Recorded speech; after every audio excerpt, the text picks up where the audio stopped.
Terror striking in the heart of Europe, and here we go again. Bloodshed at the hands of the Islamic State savages. They have now claimed responsibility for this latest carnage. At least 31 people reported dead, more than 180 injured in what appears to be coordinated terror attacks in Brussels, the home of the European Union. Days ago, as we have been reporting, authorities ended their manhunt, a massive one, for the 8th suspect in the Paris attacks, capturing him in the Belgian capital, not too far away from what's happening today. This is Outnumbered. I'm Harris Faulkner. Here today, Andrea Tinteros, Democratic strategist, Julie Roginski, editor of townhall.com. Katie Pavlich is with us.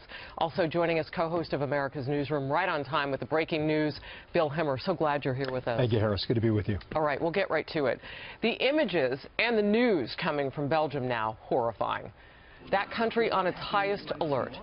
Now another massive manhunt is underway. 2 facts. 2 explosions, possibly the work of suicide bombers. The targets, the international airport in Brussels at the height of the morning rush hour. At least 3 Americans among those hurt. About an hour later, a 3rd explosion ripped through a subway car at a station just yards from the European Union headquarters. This just days after the arrest I mentioned in Brussels of Salah Abdeslam, one of the suspected Paris masterminds. France's prime minister says, "We are at war."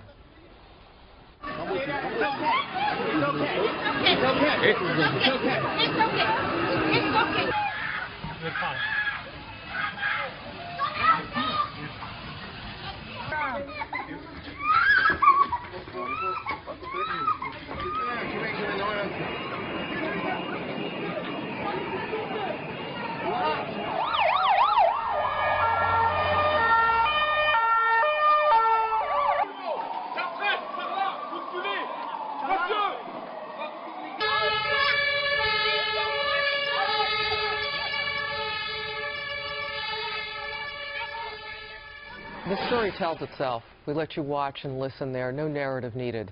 Let's bring in now Greg Palkot live from Brussels. And Greg, I mentioned the Americans, so much to the story. Fill us in on what you've learned. Amazing stuff, Harris. Behind us is the Brussels airport. There are no planes taking off. There are no planes arriving. It is shut down, as is rail travel in and out of this city, as is the subway all around this city. In fact, to get over here to this position, and we got here about 15 minutes ago, we had to drive from London through the Eurotunnel and over here. But we are here at the scene once again of blood and carnage in the heart of this continent. The scene at the airport, perhaps most dramatic, the departure hall filled with people at around 7 a.m., 8 a.m., ready to get on their flights, and then the bombs went off. One suicide bomb went off, and we believe a second suitcase bomb went off, and then the ensuing carnage, the ceiling falling down, windows popping out, dust and smoke filling the hall, people running, grabbing their children. And as you've been reporting, the casualty toll, at least 31 dead, up to about 200 injured. And as you noted, yes, Americans were involved. Americans, 3 American missionaries critically injured. We are told, though, their lives are not threatened. In fact, one of the bomb blasts, it has been reported, happened near an American Airlines ticket counter. There was an American Airlines plane ready to go to the United States this morning. Another bomb went off near Starbucks. Some people have speculated there could have been a little bit of targeting of the United States in that move. Over here, about 3 miles from where we are, the subway station, another scene of chaos. The injury toll there and the death toll there even higher than here at the airport because it was a enclosed space, and it happened right near the headquarters of the European Union. So you imagine, let's remind our viewers, this is the capital of Europe. It's like 2 terrorists or 3 terrorists or more hit Washington, D.C. One hit Ronald Reagan Airport, another hit, well, a metro stop right near the Capitol. That's basically what happened here today. As we have been reporting, it is just reported in the past hour, according to a website very friendly with the ISIS organization, that they are claiming responsibility for these attacks. And as we all know, this has happened just 4 days after the arrest, the seizure of the last remaining outstanding logistics man, terrorist involved in last November's terror attack attacks in Paris.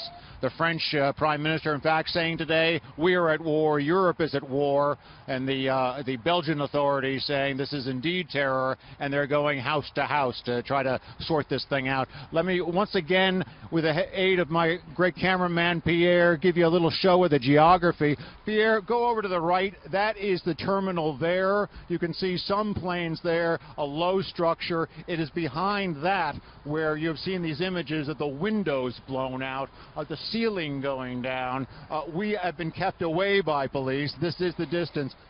Pierre, if you could just pan across the runway so you can see there's no airplanes going in or out, but you can see those buildings on the left side. That is where hundreds and hundreds, probably thousands of passengers who were stranded at this airport were taken before they were taken away and bussed away. They're being taken now to other airports in the area. Obviously, a lot of people shaken up.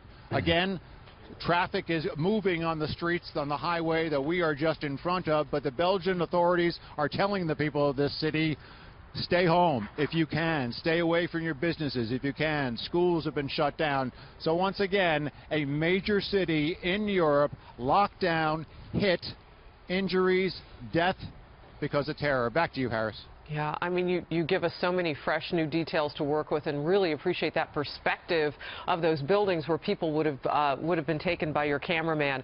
We talked a little bit about the manhunt and the fact that you've just mentioned people are being told to stay home if they can. What is the latest? Do they know who they're looking for at this point?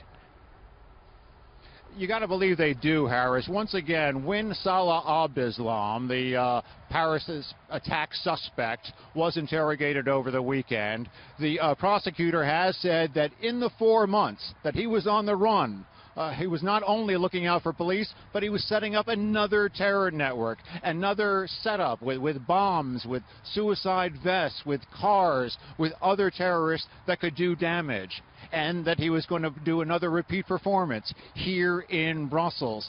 There's been speculation, perhaps now that he's been arrested, the other folks in his gang have said, hey, we better get out here, we better commit these terror attacks before they shut us down, because the police have been working actively to do that. In immediate response to these attacks, we have heard of house-to-house searches, and you got to believe that's happening in that Molenbeek area that we've been telling you about. This is an area of a high population of Muslims and where a lot of the terrorists have been coming out of, and that's got to be a target of attention now. But it's not just a Brussels issue, it's a European-wide issue, especially, as I already mentioned, because of the symbolic value of this place. This is the capital of Europe and a center of civilization, Harris.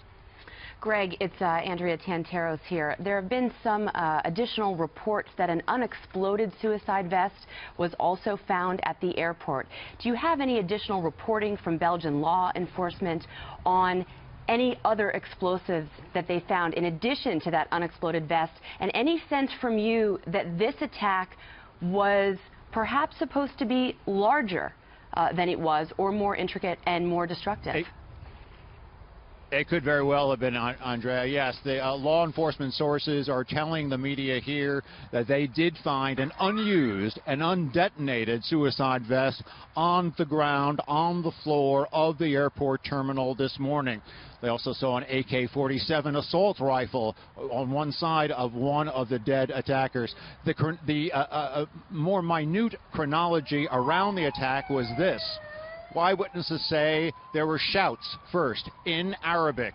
Could have been Allah Akbar, could have been anything. And then the firing, and then the explosions. And what eyewitnesses are saying is that there was one small explosion, one detonation, that could have been the suitcase bomb that we've been hearing reports that was found at the scene, and then the large explosion. And that had to be the suicide bomber, which police are now saying was active here. And yes, if that other suicide vest had gone off, the death toll, the injury, the casualties could have been twice as much. We're also hearing of a controlled detonation in the center of Brussels, not far from that subway station. There were reports that, in fact, 3 subway stations at one point were hit. So there was real panic and real chaos. But yes, it could have been a lot worse. This could have been a rushed operation after the seizure of Salah Abdeslam, but the connection, well, you can't resist trying to make a connection with that. It could very well have been. Back to you, Andrea. Greg, it's Bill Hemmer. We were together in Paris 4 months ago, and you know France and Belgium in particular have been on edge now for 4 months. And you wonder when the explosions occurred if the people around them knew instantly that they were yet again under attack from the same group of people. When you consider that same group of people has been under constant surveillance for 4+ months, and they still could not stop them, what does it say about the police or the counterterrorism units in Europe? What does it say about their ability to infiltrate these neighborhoods, these streets, and in some cases, these families, Greg? Yeah, there's a lot of speculation about that, Bill, and we all know that all the law enforcement officials across this continent are working as hard as they can, but there are a lot of questions being asked. Belgian officials used a term, frankly, I don't hear too often when I'm reporting on these terror incidents. They said that these were blind attacks. What does that mean? That they didn't see it coming? That it was unknown that it was coming? It's almost an admission of immediate failure if they are acknowledging that they did not see these attacks coming. But yeah, the question is how, first of all, Salah Abdeslam could be for 4 months on their run, and as we're learning more and more, he wasn't running too far. He was nabbed just around the corner from his family home. His blood and DNA were found in a couple homes right in the center of Brussels. He was using a network which, yes, the Belgian authorities should have been right on top of and should have been squeezing. From my understanding, they found Salah Abdeslam because they picked up a mobile phone number from one individual who was at the funeral of his brother the day before. His brother, remember, was also killed in that Paris terror attack, also detonated himself. So indeed, questions are being asked about how the police are coordinating, Bill. Yeah, it's Harris again, Greg, and the very latest that's just coming across alludes to what you and Andrea were talking about, and now confirmation that a third bomb found at the airport has been destroyed by security services. So this is an ongoing thing. They are still very active at the scene.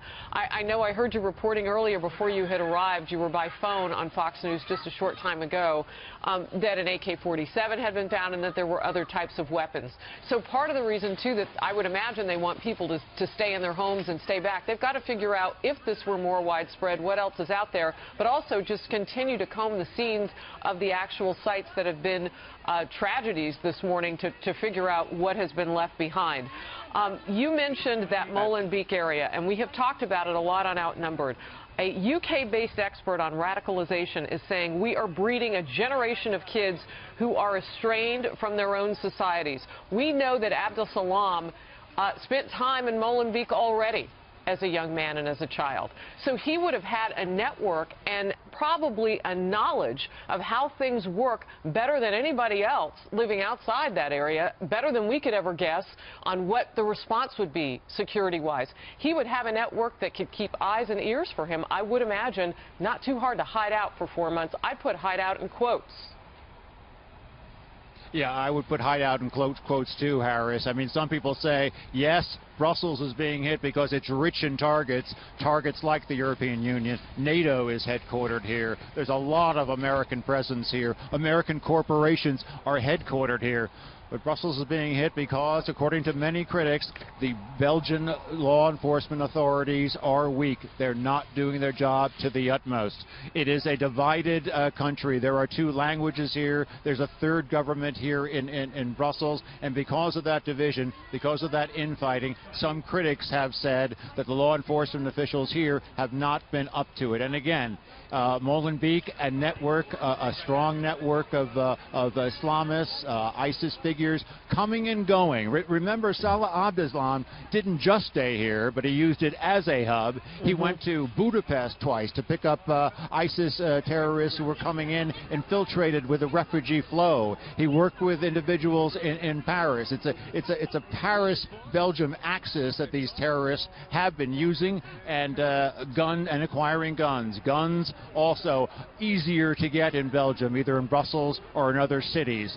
So it is a hub, and I guarantee you it's going to get even more attention. But I also got to tell you, just in brief chatting with people since we've been here oh so briefly, the feeling is, oh no, here we go again. In fact, there's already the prayers for Brussels, like we heard prayers for France, for Paris, and we're all also seeing Twitter hashtags talking about Paris, showing solidarity, as other law enforcement and officials have said. The people, I think there's a big groan and a big sadness that here we go again, Harris. Well, and all over the world, real quickly before we continue with our guests here on Outnumbered, the Brussels Airport Authority is saying that after this detonation of a third bomb and after everything that's happened today, the airport CEO also chiming in that they will keep that facility closed. The main airport will remain closed at least through tomorrow, and we'll report the updates on that. But right now, it is shut down. So that the non-movement that you were reporting before, right behind you, that your cameraman Pierre showed us, is probably not going to change all that much. Julie? Greg, hi, it's Julie. My question for you is, you're in the home of the European Union, and the European Union for over a decade now has had the Schengen Agreement, which allows movement of European nationals and others without checking passports or any kind of identification from country to country. In light of what happened in Paris 4 months ago, in light of what's happened today, is there any sense that you're hearing among officials in Europe that perhaps they need to revisit the Schengen Agreement, perhaps they need to revisit stronger, tighter border control even among the European Union? Absolutely, Julie. That's what you're hearing in a lot of different quarters. And in fact, in an ad hoc way, various countries, France, Austria, Slovenia, Germany, are reimposing a lot of their border crossing points, a lot of the checking of passports. Again, we traveled here. We had to. There was no air, no rail. We traveled here by car, went through the Eurotunnel. There was a check of our passports by one set of officials, check of our passport by another set of officials. That kind of thing we can expect to see a lot more. There are questions about the free flow of people, especially as we've seen more than 1 million refugees, immigrants coming into this continent from Syria and elsewhere. The vast majority law-abiding, just struggling to leave from terror, but some terror coming in with them as well, Julie. All right, Greg, it's me again. And you know what? We had talked about this previously just a little bit, but now we have photographs of those Americans that you were talking about. So maybe you and I can work together to fill in some of the gaps. So as we put up their photos, the injured missionaries from Utah, 3 Mormon missionaries serving in Paris, were actually escorting a fourth person to the airport when this happened. They had just gone through the checkpoint, the security checkpoint at the airport, when the explosion happened. Elder Richard Norby, who's 66, of Lehi, Utah, Elder Joseph Impey, who's 20 years old, of Santa Clara, Utah, and Elder Mason Wells, who's 19 years old, of Sandy, Utah. And what you have been able to learn, Greg, fill us in.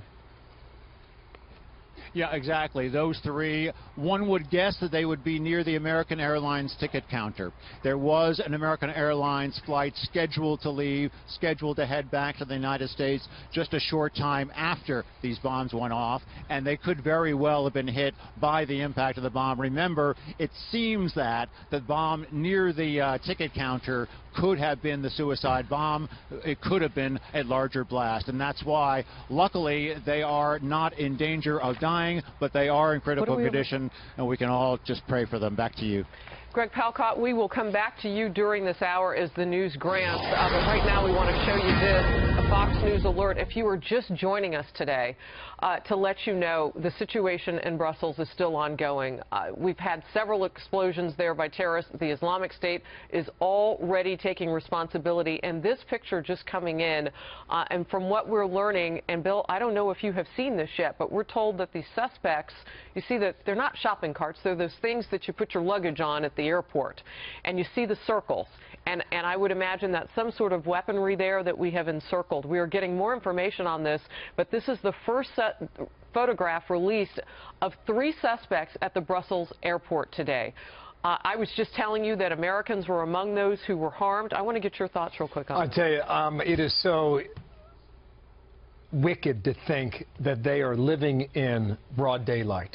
Yeah. In Brussels, Belgium. They were neighbors to someone. They were clearly family members, and who knows what their backstory is. But they've been working on this. They knew where to go. Yeah. They knew where the targets were, and they didn't give a damn if it cost them their own life. And your point, they were out to kill as many people as possible. And unless you have human intelligence to stop them, you will not. Julie. and your point was so good, well taken, Bill, that these are people who've been working on this despite the fact that Brussels has been under lockdown now for how long? Right. Months and months and months. That's chilling, too. They're able to do it. Many of them have grown up. We knew that more than half the attackers that hit Paris were born and raised in that suburb of Brussels and Molenbeek. And so you've got people who are not just hiding out, but living among the population and knowing so much. But this is the first photograph released. It is chilling to see. I mean, look at all the passengers, all the travelers who were near them as they move through the Brussels airport. It shut down. They have now detonated and destroyed a third device.